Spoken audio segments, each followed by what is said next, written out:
trazer essa consciência para a população, para as mulheres, para que se entendam que é necessário que nós sejamos representadas.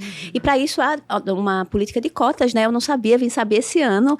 Eu não tinha consciência, assim, como cidadã, como eleitora, de que... Como é que funciona essa política de cotas, Rejane? Então, muita gente diz, eu sou contra a política de cotas, eu sou contra a política de cotas raciais, por exemplo. E quando a gente vai olhar, a gente tem espaços muito mal distribuídos de participação. Então, a gente tem participações que são extremamente desiguais na sociedade. Então, algumas mulheres têm mais que outras, as mulheres brancas, as mulheres que nasceram numa condição, por exemplo, econômica mais favorável que outras, elas têm um espaço diferenciado. Então, a gente precisa olhar, por exemplo, para essa segmentação. A gente precisa olhar para esses diferentes estratos para entender que a mulher não é só mulher branca e mulher branca que tem um determinado poder aquisitivo. A gente tem outras construções, né, e estratos sociais que precisam ser olhados e visibilizados, porque o que a gente tem é uma grande invisibilização. E quando você invisibiliza o problema, você não discute, é como se ele não existisse. Então, a gente precisa dessa discussão.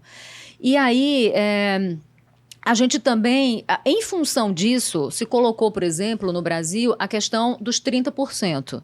Então, nós temos 30% para gênero, mulher ou homem. Mas como a gente tem a participação masculina, aí ela é majoritária, então entendeu-se que esses 30% deveria ficar para a mulher. O que ocorre é que, como não existem espaços de abertura para que as mulheres participem mais, até porque a mulher, ela trabalha muito. Então, ela trabalha em casa, na organização do lar, na administração do lar, no cuidado com os filhos, ela trabalha fora.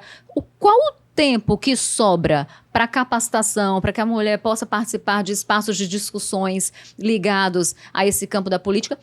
Não sobra. Não sobra. Então, como é que a mulher vai participar? Então, já existe uma desigualdade absurda aí. Um parênteses, e além do mais, a gente é um produto, né? Então, assim, a mulher, ela vai se interessar pelo que falaram para ela, o que a gente precisa se interessar, né? Então, também, assim, assuntos que não são relacionados à política, né? Então, assim, e sair da caixinha como você saiu não é para todo mundo, porque isso exige esforço, ressignificação de muita coisa. Dói muito, dói. Então... Dói você se perceber, opa, peraí, e você fazer essa mudança. Por isso que é uma reforma mental e íntima. E por isso que a mulher que se interessa por futebol, ela se destaca. Por isso que a mulher que está na política, assim como você, ela se destaca. Então, é justamente isso. Então, além de nós não termos tempos, né? Porque a gente tem a jornada tripla, temos os vieses, o consciente. Nós mesmos pensando, não, isso aqui não é para mim. Não, vou pensar em outra coisa que é o que realmente me... E aí você não tem essa participação, esse interesse. E aí, sabe o que tem mais? O que é extremamente grave? Quando você começa a olhar para associações, cooperativas, né, de fortalecimento de trabalhadores rurais, enfim, essas formações que são importantes e interessantes dentro da gramática social, porque ela é extremamente densa, extremamente plural, a gente percebe que esses movimentos, eles acabaram sendo criminalizados. Então, você tem a criminalização dos espaços de discussão desses grupos. Então, quando você coloca, por exemplo, o pessoal do MST, o MST é o maior produtor da América Latina de arroz orgânico.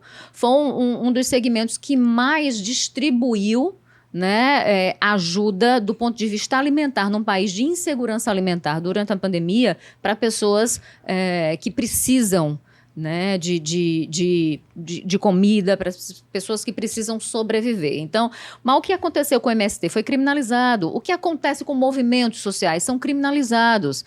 E essa criminalização, ela é proposital, né? Então, eu criminalizo movimentos que se levantam contra esse status quo e que propõem uma discussão em torno desse status quo, porque isso representa uma ameaça. Aquilo que já está aí montado, isso representa uma ameaça aos privilégios. Ameaça aos interesses dos que estão no poder, que são homens e brancos. Exatamente. Então, e para isso você tem essa política de cotas, né? 30%, no mínimo 30% tem que ser de um determinado gênero.